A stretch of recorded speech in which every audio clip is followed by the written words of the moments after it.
보통 자서전이라고 하는 것을 쓰게 되면 부끄러운 거, 수치스러운 일은 최대한 빼버립니다. 그리고 좋은 이야기들만 써놔요. 성경은 그렇게 하질 않고 있습니다.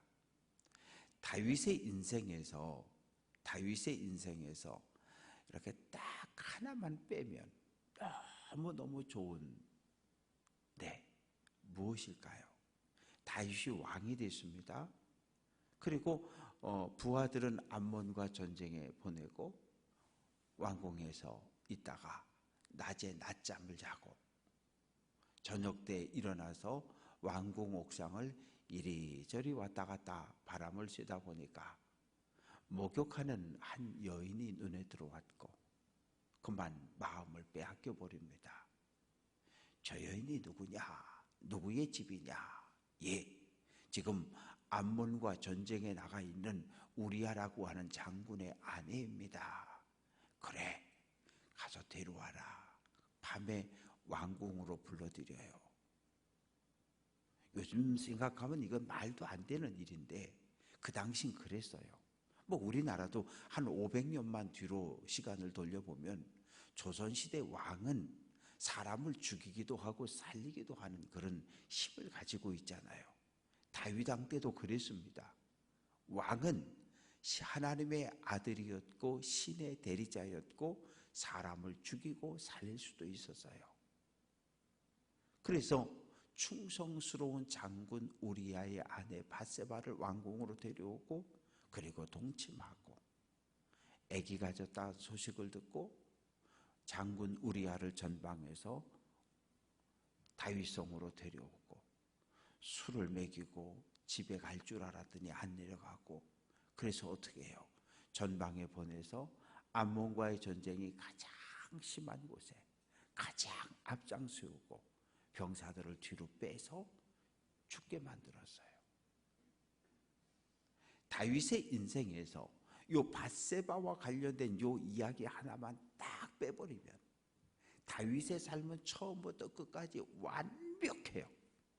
흠잡을 게 하나도 없어요. 근데 성경은 그 이야기를 사무엘 하에다 그냥 써놓은 거예요.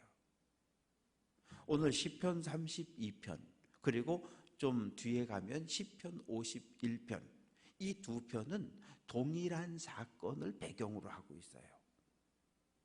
그래도 되는 줄 알았어요. 왕이니까. 아무도 모를 줄 알았어요. 아무도 말하지 않을 줄 알았어요. 그런데 나단 선지자가 나타났어요. 하나님께서 나단 선지자에게 하나님의 말씀을 입에 넣어 주셨는데 그 말씀이 무엇이냐 하면 너 다윗 왕에게 가라. 그리고 다윗 왕을 책망하라는 거예요.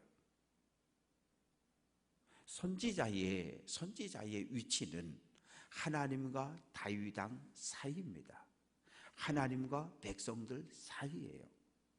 하나님이 주신 말씀을 그대로 왕에게 그대로 백성에게 선포하는 사람이 선지자입니다. 오늘 목회자를 가리켜 목사를 가리켜 목사가 제사장적인 소명이 있고 선지자적 소명이 있다고 표현할 때 목회자는 하나님께 받은 말씀을 그냥 선포하는 사람이에요. 교인들의 눈치를 보지 않고 정치 권력을 가진 사람의 눈치를 보지 않고 쉽지 않은 이야기죠. 지금도 쉽지 않은 이야기예요. 그런데 나단 선지자는 다윗 왕 앞에 설 때 두렵고 떨리는 마음으로. 왜? 이스라엘 역사에 보면 못된 왕들은 선지자를 죽이거든요. 므낫세는 이사야 선지자를 죽여요. 왜? 내 귀에 아픈 이야기, 내 가슴을 찌르는, 죄악을 찌르는 이야기를 하는 선지자를 죽입니다. 그래서 이사야도 예레미야도 많은 선지자들이 죽임을 당했습니다. 세례 요한도 마찬가지였고요. 세상에 권력을 쥐고 있는 사람들의 귀를, 마음을, 양심을 자꾸 찔러대는 이야기를 하면 그들은 분노하게 되고 가지고 있는 그 힘을 가지고 선지자를 죽이고 목회자를 죽이고 감옥에 가두는 거예요. 오늘 말씀은 바로 그 다윗이 우리야 장군의 아내 밧세바를 권력을 가지고 취한 후에 이야기를 기록을 해놓고 있습니다. 그래서 1절 말씀 보면 허물의 사함을 받고 자신의 죄가 가려진 자는 복이 있다. 사함 받았다라고 하는 것은 용서받았다는 거예요. 죄가 가려진 자는 복이 있다라고 이야기할 때 죄가 있는데 하나님께서 하나님의 은혜로 덮어줬다는 얘기예요. 신약시대에 오면 예수 그리스도의 피로 덮었다는 얘기예요. 구약시대 설명으로 하면 짐승의 피로 덮었다는 이야기예요. 죄가 있긴 있는데 하나님이 안 보신다는 거예요. 왜?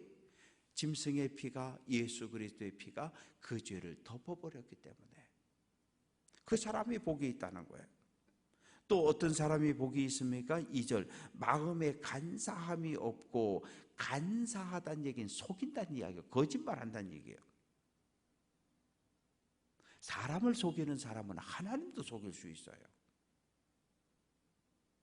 우리는 하나님을 두려워하기 때문에 사람을 속일 수 없어. 우리 사람 거짓말 못해요.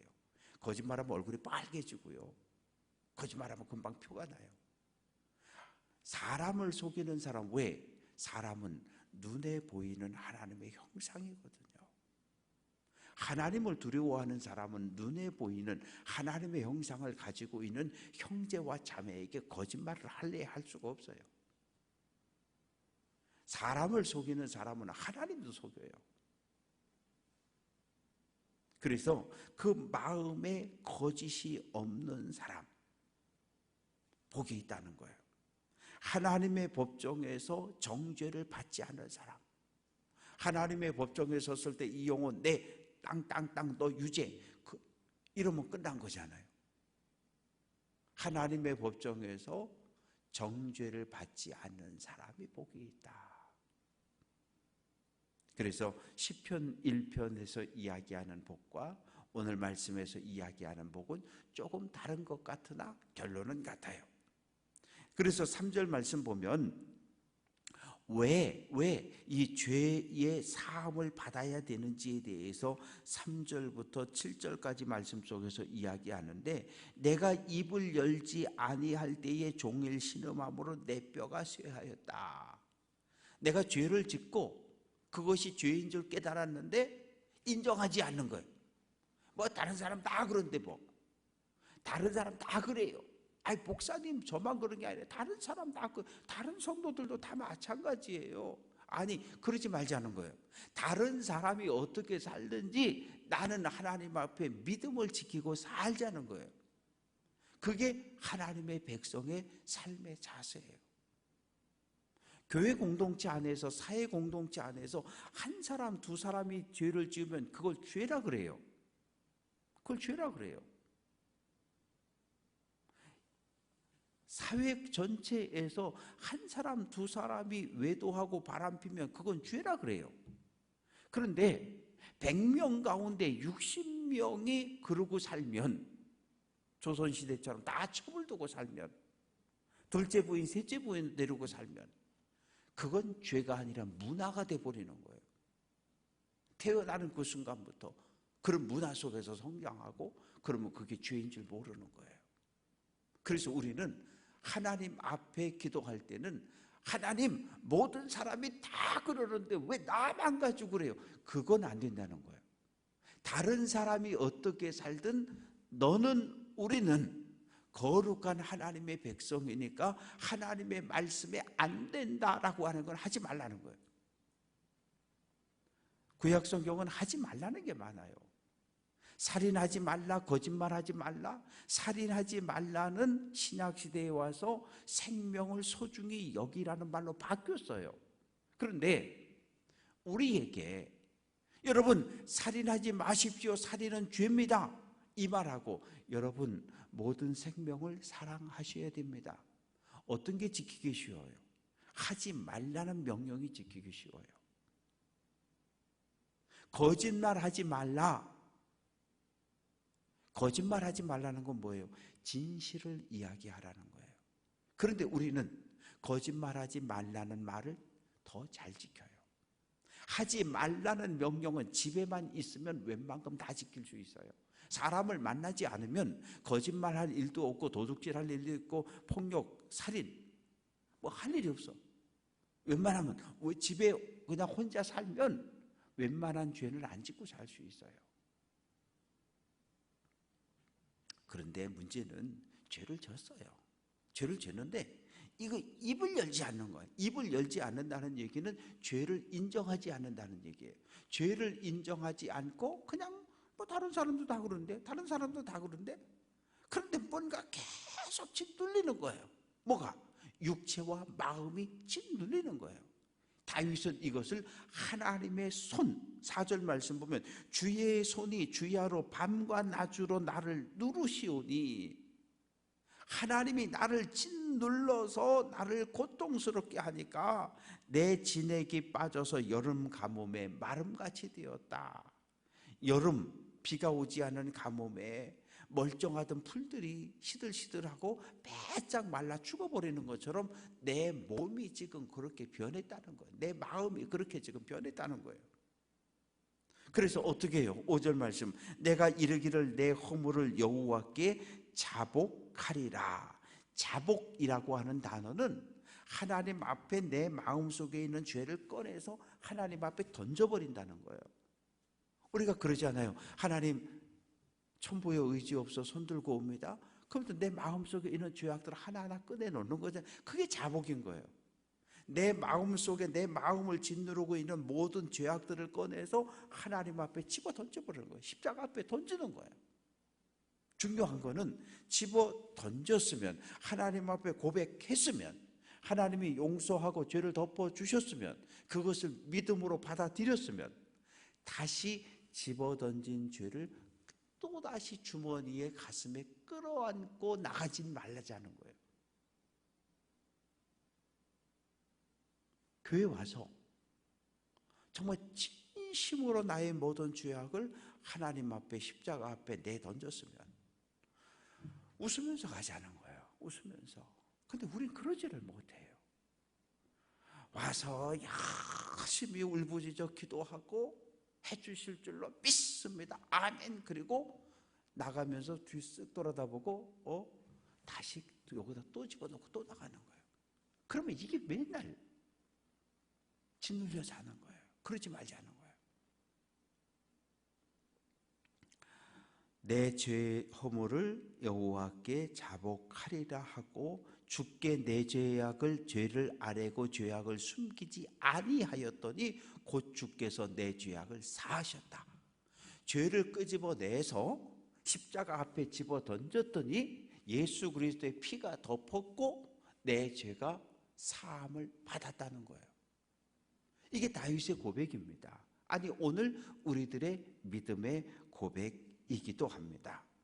그래서 6절 말씀 보면 모든 경건한 자는 주를 만날 기회를 얻어서 주께 기도하라. 모든 죄를 주님 앞에 집어 던지면 덮으시고 용서하면 그러면 어떻게 되는 거예요? 진실로 홍수가 범람할지라도 미치지 못한다. 홍수가 한번 나면 산이고 강이고 논이고 밭이고 다 쓸고 가잖아요. 그런 상황을 만날지라도 하나님이 보호하셔서 안전할 거고 7절 하나님은 은신처 환난 날에 나를 보호하시는 보호자 구원의 노래로 나를 둘러싸고 계시는 분이시다. 또 그 하나님은 어떤 분이십니까? 내가 내 갈 길을 가르쳐 보이고 너를 주목하여 훈계할 것이다. 하나님의 인도하심을 따라 말씀을 따라 살아간다는 거예요. 그러면서 9절 너희는 무지한 말이나 노새같이 되지 말라. 여기서 말하는 말과 노새는 자연적으로 길들여지기 어려운 이 야생성을 이야기하는 거예요. 말도 그렇고 노새도 그렇고 이 고집이 세요. 그래서 뭘 좀 이렇게 써먹으려면 말을 안 들어서 이 어려서부터 훈련을 세게 시켜가지고 그래서 몸에 익숙하게 만들어야 돼요. 그러니까 저는 소는 그냥 다 등에다가 쟁기 메워서 이려 그러면 가는 줄 알았어요. 그런데 평창 약수에 가서 목회하면서 어느 날 보니까 동네 할아버지가 소 뒤에다가 이렇게 뭘 해가지고 타이어에다가 돌멩이 얹어놓고 그냥 하루 종일 왔다 갔다 하시는 거예요. 뭐 하세요? 그랬더니 훈련시키는 거라고. 이렇게 소가 훈련이 되어져야 돌멩이 대신에 거기다가 쟁기를 달고 밭을 갈 수 있는 것처럼 말도 노새도 마찬가지라는 거예요. 그래서 말과 노새는 쉽게 길들여지지 않는 아주 고집이 센 그런 동물, 그 모습은 바로 말과 노새의 모습은 하나님의 말씀에 굴복하기 이전 우리들의 모습을 이야기를 합니다.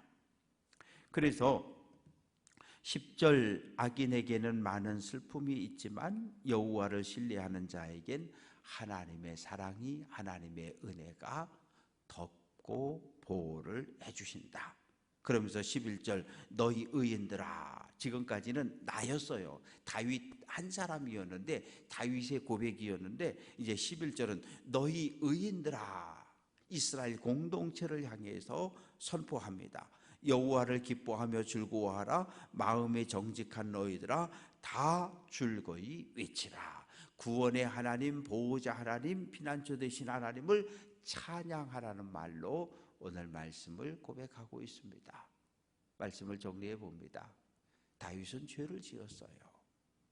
하나님을 의식하지 않는 순간 넘어졌습니다. 우리도 마찬가지예요. 설다라고 할 때 조심하라 그래요. 왜? 넘어질 수 있으니까. 왕이 되었을 때 10년 동안 쫓겨다닐 땐 죄를 한 번도 안 지었는데 왕이 되었을 때, 왕권이 굳게 섰을 때 넘어졌어요. 그리고 그래도 되는 줄 알았고요. 주변의 다른 나라 왕들은 다 그러고 살았어요. 그러나 다윗은 그러면 안 되는 거거든요. 왜? 거룩한 하나님의 백성이기 때문에. 죄를 짓고 덮고 감추어 놨는데 나단 선지자가 찔렀고 그 찔림을 받고 죄를 하나님께 고백하는 거예요. 자복이라는 단어를 기억하십시오. 내 마음속에 있는 모든 죄와 허물과 기도의 제목들을 꺼내서 하나님 앞에, 십자가 앞에 집어 던지는 것, 이게 자복입니다. 자복했으면 하나님의 은혜로 덮은 줄로 믿고 하나님의 예수 그리스도의 피로 용서함 받은 줄로 믿고 여기다 놔두고 가야 돼요. 아멘 하고 나가면서 또 들고 가면 안 되고요. 오늘 한 날도 하나님의 크신 은혜 가운데, 돌봄 가운데 행복한 믿음의 길을 걸어갈 수 있는 귀한 성도들 될 수 있기를 주님의 이름으로 축원합니다.